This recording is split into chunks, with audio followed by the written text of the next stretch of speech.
सुपौल के मोहम्मदिया मदरसा में 4.27 करोड़ से बनेगा नया भवन, आधुनिक शिक्षा को मिलेगा बढ़ावा। मोहम्मदिया मदरसा सुपौल में जदीद तामीरात को लेकर एक अहम पेशकदमी सामने आई है। SSMF madrasa modernisation of India के सभापति हाजी परवेज सिद्दीकी साहब ने नवनिर्मित बिल्डिंग के लिए मुकर्रर जगह का मुआयना किया। इस दौरान उन्होंने मदरसा की मौजूदा सूरत हाल पर रोशनी डालते हुए कहा कि यहाँ तालीम हासिल करने वाले बच्चे लगातार IAS, IPS और जज जैसे आला ओहदों पर पहुँच रहे हैं, जो इस इदारे की बेहतरीन तालीम का सबूत है। उन्होंने कहा कि अब मदरसों में सिर्फ दीनी तालीम ही नहीं बल्कि दुनियावी तालीम पर भी खास तवज्जो दी जा रही है। खासकर साइंस की पढ़ाई में काफ़ी बेहतरी आई है और बच्चों को जदीद औजारों की मालूमात भी दी जा रही है।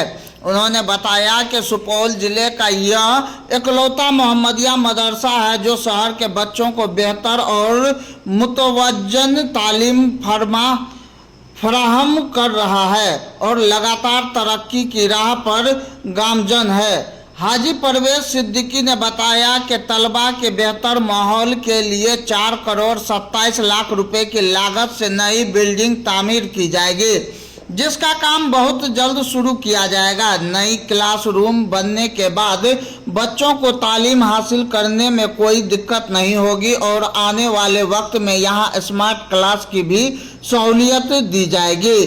उन्होंने आवाम से अपील की कि अपने बच्चों को मदरसा की तालीम दिलाएं, क्योंकि अब यहाँ कंप्यूटर और इंग्लिश की तालीम भी बेहतर अंदाज में दी जा रही है। इस मौके पर समाज सेवी जमालुद्दीन, मुफ्ती निहाल नदवी, सद्दाम हुसैन उर्फ छोटू और मोहतमीम मदरसा मोहम्मदिया के शहजाद समेत कई स्थानीय लोग मौजूद रहे। आज हम मदरसा मोहम्मदिया सुपौल की सरजमी पे पहुँचे हैं। प्रिंसिपल साहब हैं और सामाजिक कार्यकर्ता जमाल साहब हैं, हमारे दाएं साइड मुफ्ती साहब हैं और भी लोग हैं। अल्हम्दुलिल्लाह बिहार सरकार ने इसको बिल्डिंग को लेकर अप्रूवल दिया है। 4 करोड़ रुपये 27 लाख रुपये अप्रूवल मिला है और कोशिशें हैं कि इस मदरसे को डेवलप किया जा सके। मेरा जो काम रहा है देश पे, पूरे देश में तकरीबन 24 राज्यों में हमने जो काम किया है मदरसा जदीद तालीम को लेकर। जदीद तालीम क्या है? मदरसों के अंदर कंप्यूटर, साइंस, मैथ्स की व्यवस्था सुनिश्चित की जा सके। कुछ दिन पहले हम देश के अल्पसंख्यक मंत्री किरण रिजिजू से मिले थे और हमने ये मांग किया था कि पूरे देश के मदारिस के अंदर स्पोर्ट्स की भी व्यवस्था हो, बच्चों को स्पोर्ट्स का इंतज़ाम हो ताकि बच्चे स्पोर्ट्स में भी जा सके, क्योंकि मदरसे को लोग के नज़र में एक हकारत की निगाह से लोग देखते हैं। आपको सुनकर बेहद खुशी होगी कि 2 बच्चे मदरसा के बच्चे IAS बने हैं। एक बच्चे यूपी कैडर में IAS है, एक मदरसा के बच्चे समस्तीपुर में पोस्टेड हैं, मदरसा से पढ़ के निकले हुए। 2 बच्चे जज बने हैं, PCS क्वालिफाई किया है, मतलब फैसला जो सुनाते हैं जज वो बने हैं, PCS जे क्वालिफाई करके। तो हमारा मदरसा के बच्चे काफ़ी आगे बढ़ रहे हैं और हमारी कोशिशें ये रही है कि जब हम साउथ इंडिया में जब जाते हैं, केरल की तरफ, कर्नाटका की तरफ, तो वहाँ देखते हैं कि मदरसे के बच्चे इंग्लिश बोलते हैं, दाढ़ी टोपी के साथ इंग्लिश बोलते हैं और अच्छा आर्टिकल्स लिखते हैं। उनके आर्टिकल छपती भी है टाइम्स ऑफ इंडिया और द हिंदू में। लेकिन नॉर्थ इंडिया जब जाते हैं तो हमें बहुत अफसोस होता है, क्योंकि हम उस इदारे से निकले हैं जिस इदारे ने सरसियत का यही विज़न और मिशन था कि एक हाथ में कुरान हो, दूसरे हाथ में साइंस हो। और सर सैयद ने पूरे मुल्क में अलीगढ़ मूवमेंट चलाया था। वो अलीगढ़ मूवमेंट और सर सैयद की जो अलीगढ़ यूनिवर्सिटी की जो बुनियाद जो रखी गई थी वो एक मदरसा था जिसका नाम मदरसतुल उलूम नाम था। बाद में चल के मोहम्मदन एंग्लो ओरिएंटल कॉलेज बना और अलीगढ़ यूनिवर्सिटी सर्कल में। तो उसी विज़न और उसी मिशन पे एक प्रोग्राम बनाया गया था, SPQEM प्रोग्राम, जो केंद्र सरकार UPA हुकूमत के वक्त में बनाई गई थी कि सिर्फ अलीगढ़ तक महदूद ना कर पूरे मुल्क के मदारिस को में जदीद तालीम की शिक्षा दी जा सके। उसी तर्ज पे जहाँ तक मुझे जो जिम्मेदारी मिली, मैंने पूरे मुल्क का दौरा किया और मैंने एक रिपोर्ट भी बनाया था जिसमें मैंने बज़ाब्ते लिखा था कि जो मदरसे के बच्चे जिनको नॉर्थ इंडिया में अगर 5% आगे होनी चाहिए था, वो भी 1.5% आगे हो रहा है। और वो ग्राफ बढ़ रहा, पहले 0.5 था, धीरे ग्राफ के 1.5% पहुँचे। तो मुझे उम्मीद है कि आगे भी कोशिशें होंगी, जिस तरह से इस मदरसे में कोशिशें हुई हमारे जमाल साहब की और एहसान साहब की, और भी जो जिम्मेदार हैं जिनको मैं नहीं जानता, उनकी कोशिशें पटना में हुई। जहाँ तक मेरी कोशिशें रही सचिवालय में, कैबिनेट में, जहाँ तक बात होने की हमने करके यहाँ तक पहुँचाने की कोशिश की है। और मुझे उम्मीद है कि इस इदारे के अंदर भी जदीद तालीम की शिक्षा दी जाएगी। और जहाँ तक केंद्र का जो स्कीम होगा SPQM प्रोग्राम के तहत, मदरसा जदीद तालीम के तहत, उसमें भी इंशाल्लाह लागू कराने की कोशिश होगा। एक और भी बात आपके चैनल के माध्यम से बताना चाहते हैं कि NIOS के तर्ज पे, जिस तरह NIOS है, national institute of open school, उसके लिए बज़ाब्ते मदरसा के लिए भी अंडर 8 के लिए चलाया जा रहा है स्कीम। वो स्कीम बिहार के अंदर, खास कर बिहार के अंदर कहीं इदारे में लागू नहीं है, दूसरे अन्य राज्यों के अंदर लागू है। तो वो चीज़ें भी यहाँ होनी चाहिए। उसके बाद national promotion for Urdu language जो NCPUL है, वो मिनिस्ट्री ऑफ एजुकेशन के अंतर्गत चलता है, जिसमें सर्टिफिकेट कोर्स चलाई जाती है। मदरसा के बच्चे के अंदर भी 6 महीने का डिप्लोमा कोर्स होता है। मदरसे के अंदर वो चीज़ लागू हो सकती है। तो कहीं ना कहीं हम अवेयर नहीं हैं सरकार की क्या योजनाएं, स्कीम चल रही है जो मदरसे के उत्थान के लिए काम किया जा सके।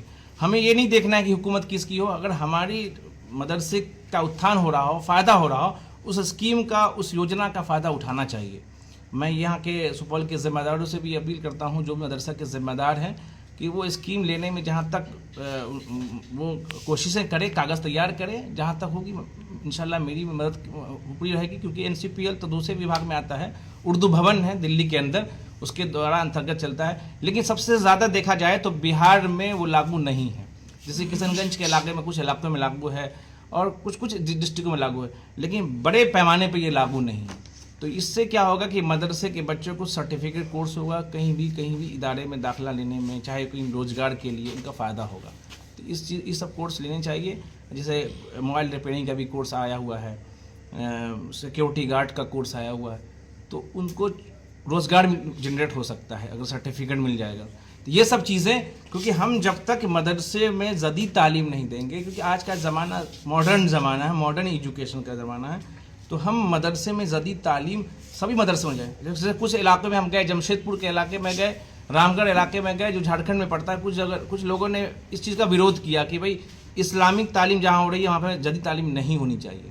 लेकिन हमने मौलाना अरशद मदनी साहब से भी बात की, जो बरेली शरीफ के दरगाह आला हज़रत के तौकी रज़ा, तस्लीम रज़ा से बात हुई, तो उन्होंने बजाते कहा कि भाई कोई दिक्कत नहीं। मौलाना महमूद मदनी साहब से बात हुई, जब नदवा गए तो नदवा का तो यही तर्जुमा रहा कि भाई मॉडर्न एजुकेशन, बिलाल साहब नाज़िम आला है, उनसे बात हुई, तो उनका यही तर्ज था कि भाई आप जदीद तालीम तो ज़रूरी है आज के दौर में।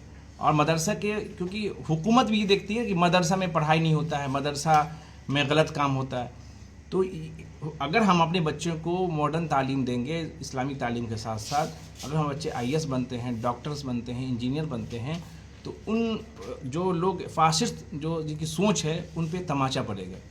तो इसलिए जदीद तालीम की ज़रूरत है और जदीद तालीम होनी चाहिए।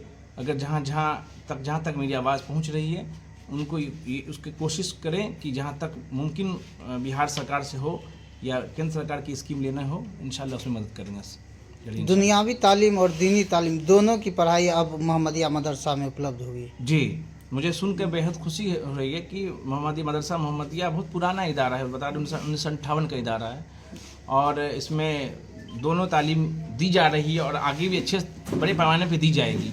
तो ये समझिए कि सुपौल का एक मरकज़ है और ये एक मैसेज देगा पूरे सुपौल को कि इस तरह से तालीम लो। और मरकज़ का मतलब क्या है कि भाई पूरे को संदेश देना, पूरे एक ऐसा एक रद्द-ए-अमल तैयार किया जाए जो पूरे सुपौल को संदेश जाए कि देखो, पूरी कोसी को संदेश जाए कि देखो मदरसा मोहम्मदिया में इस तरह की तालीम दी जा रही है, यहाँ सारी व्यवस्थाएं हैं, ताकि छोटे जो इदारे हैं वो इस चीज़ से महरूम हैं या इस चीज़ को नहीं समझ पाए हैं, तो वो समझेंगे और इस पर इंशाल्लाह अमल करेंगे। ये आप अपना तारुफ। हाजी मोहम्मद परवेज़ सिद्दीकी, चेयरमैन मदरसा मॉडर्नाइजेशन एजुकेशन ऑफ इंडिया, राष्ट्रीय अध्यक्ष, राष्ट्रीय अल्पसंख्यक आरक्षण मोर्चा।